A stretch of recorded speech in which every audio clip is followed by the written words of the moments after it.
Recent గా ఆంధ్రప్రదేశ్ లో almost 1300 మంది ఈ స్క్రబ్ టైఫస్ ఇన్ఫెక్షన్ తో పాజిటివ్ గా ఉన్నారు. అసలు ఈ స్క్రబ్ టైఫస్ అంటే ఏంటి? Let's know in this video. Hello officers, welcome to Prerana ICS. First let's understand why is it in news.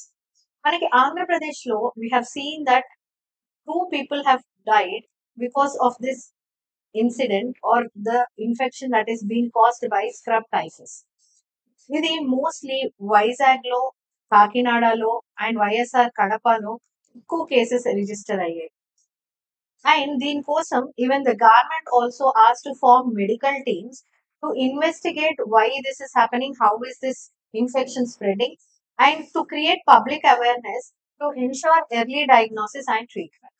So ఈ కాంటెక్స్ లో అసలు మనకి ఈ స్క్రబ్ టైఫస్ అనేది ఏంటో తెలుస్తుంది. ఇది Center for Disease and Control for Prevention says that this is a bacterial infection caused by Orientia susugamushi. So this is also known as bush typhus, mite-borne typhus or jungle typhus. అయితే ఇది మనకి ఇండియాలో endemic కాదు, అంటే ఇండియాలో natural గా మనకి might అనేది కనిపించదు. It is actually endemic to south Asia, south east Asia, east Asia and northern Australia. అయితే ఇది ఎట్లా స్ప్రెడ్ అవుతుంది అంటే, ఈ మైట్ యొక్క లార్వే ఏదైతే ఉందో అది it gets attached to the host. The host can be humans, animals, anything. అది ఒకసారి మన బాడీ కాంటాక్ట్ అయినప్పుడు it creates a infection. So this infected mites are also called as chiggers. They spread this infection. ఈ mites అనేవి usual గా మనకి grasslands లో, bushes లో, ఫార్మ్స్ లో, ఫారెస్ట్ లో అండ్ స్క్రబీ ఏరియాస్ లో కనిపిస్తాయి.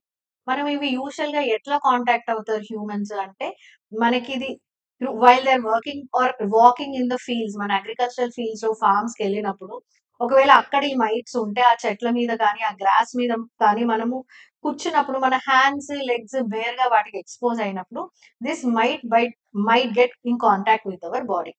Or when you are going and exposing yourself to dense vegetation, forests లో తిరిగినప్పుడు, చెట్లు కొట్టేయడానికి వెళ్ళినప్పుడు అక్కడ నుండి కూడా ఈ ఇన్ఫెక్షన్ అనేది మనకి క్యారీ చేయొచ్చు. ఇంకొక నోట్ ఏంటంటే ఇక్కడ, ఇది మనిషి టు మనిషి అంటే పర్సన్ టు పర్సన్ అనేది ట్రాన్స్మిట్ అవ్వదు. ఓన్లీ మనం ఆ మైట్ ని కాంటాక్ట్ అయితే, మన వేర్ బాడీ మీద ఎక్స్పోజ్ అయితే మాత్రమే అది మనకి ఇన్ఫెక్ట్ చేస్తుంది. అంతేగాని ఒక ఇన్ఫెక్టెడ్ పర్సన్ ఇంకో ఇన్ఫెక్టెడ్ పర్సన్ కి ఇది ట్రాన్స్మిట్ చేయలేరు. అయితే దీని యొక్క సింప్టమ్స్ ఏంటి? యూజువల్ గా ఎర్లీ సింప్టమ్స్ ఏముంటాయంటే high fever, chills, headache, vomiting sensation, nausea, body pains, ఇవన్నీ ఎర్లీగా మనం చూసే సింప్టమ్స్. దీనికి ఒక టిపికల్ సైన్ ఉంటది. ఏంటంటే ఎక్కడైతే ఈ మైట్ అనేది కాంటాక్ట్ అవుతుందో దేర్ యూ కెన్ సీ అన్ ఎస్కర్. ఎస్కర్ అంటే ఒక బ్లాక్ స్కాబ్ లైక్ సోర్. ఎక్కడైతే ఆ మైట్ కుడుతుందో అక్కడ ఒక ఇన్ఫెక్షన్ ఆర్ బ్లాక్ స్కాబ్ లాంటి ఏరియా ఫార్మ్ అవుతుంది. అయితే లేట్ గా మనం డయాగ్నోసిస్ ఎర్లీగా చేయలేకపోతే లేట్ గా సింప్టమ్స్ ఏం కనిపిస్తాయి అంటే, it might lead to lung infection, liver or kidney failure, brain infection and sometimes to shock. So these might be the symptoms. So 2 to 3 days continuous fever ఉంటే, instead of treating yourself, please go and visit a medical practitioner to understand what is the cause. Then, how can you prevent this? What could be the measures for precaution? You can wear full sleeves clothes. మీరు farms కి వెళ్ళిన, agricultural farming లో పనిచేస్తున్నా కూడా trousers and shirts full sleeves ఉండేవి వేసుకున్నప్పుడు bare minimum contact ఉంటుంది. Then use insect repellents on your skin and clothes. Keep your surroundings clean. దానివల్ల రోడెంట్స్ కానీ ర్యాట్స్ కానీ మీ సరౌండింగ్స్ లోకి రావు. సమ్ టైమ్స్ ర్యాట్స్ కూడా ఈ మైట్స్ ని క్యారీ చేసి మన ఇళ్లలోకి తీసుకురావచ్చు.